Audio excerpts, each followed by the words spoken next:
Pandeemiast räsitud planeedil on mõned tähelepanuväärsed oaasid.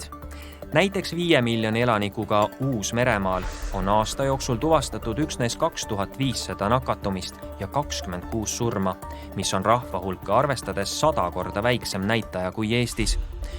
10 aastat Kiividemaal elanud restoranijuhataja Jaanika Oras ütleb, et heade tulemuste taga pole õnn, vaid kindel strateegia.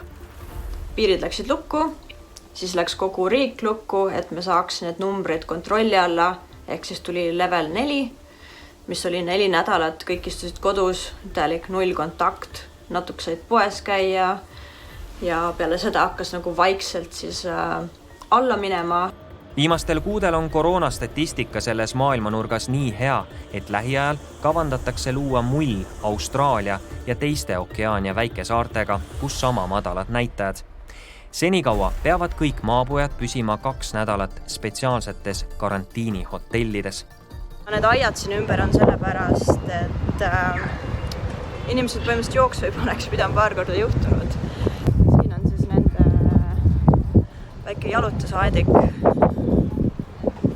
Siia nad siis saavad paariks tunniks õue jalutama ja natukene trenni tegema. Ehkki Uus-Meremaa on eellepingutega kindlustanud vaktsiini kõigile elanikele, pookimistega ei kiirustata ja seni on vaktsineeritud alla 1% rahvastikust, mis on jällegi üks madalaim näitaja arenenud riikide seas. Esimesed kindlasti doosid peaksid jõudma nende riikideni, kus on inimesed suremas, mitte meile. Meil ei ole nii kiiret sellega. Majandus küll kannatab natuke, aga ma arvan, et sellega annab oodata. Ma arvan, et need otsused, mis on tehtud, on väga õiged. Teine riik, keda tihti erandiks ja eeskujuks tuuakse, on Iisrael, kes vastupidi on maailma usinaim vaktsineerija.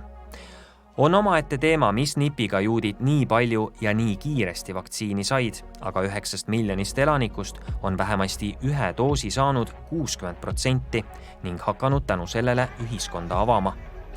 Jeruusalemmas elava Ant Seileri sõnul on muutus tänavapildis selgelt näha. Siit pääseb siis turule. Ma ei tea, kas siin midagi kontrollitakse. Politsei on väljas, midagi nad teevad. Aga mingit kontrolli ei paista praegu olevat. Rahvas on turul ja näha on, et mitte vähe.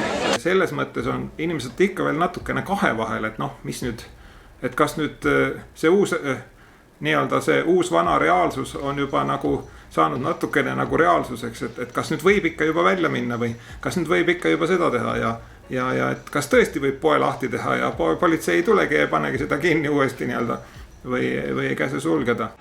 Ja seal nad on rõõmsad selle üle, et ei istuma kodus lockdownis, vaid sealt väljas olla. Inimesed on peaaegu kaitstud sellest kõigist, sest et seda ei ole saanud teha peaaegu terve aasta, väikeste vahedega vähemalt. Muidugi on selline väike tunne, et nagu restoran peale sulgemist, et kõik on nagu omad, et turiste nagu ei ole. Ja et näha on ka, et kõik on Iisraelid, kes tulevad ja lähevad.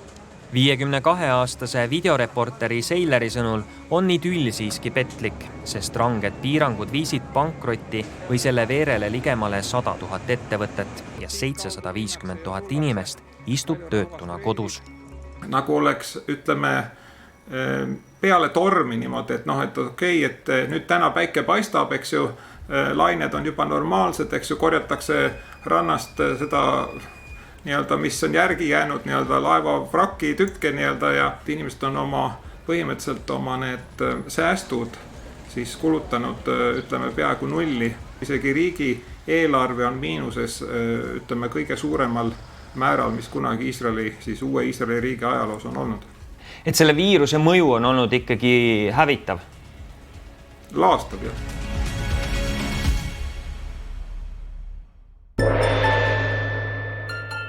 Nähtust ja kuuldust võib teha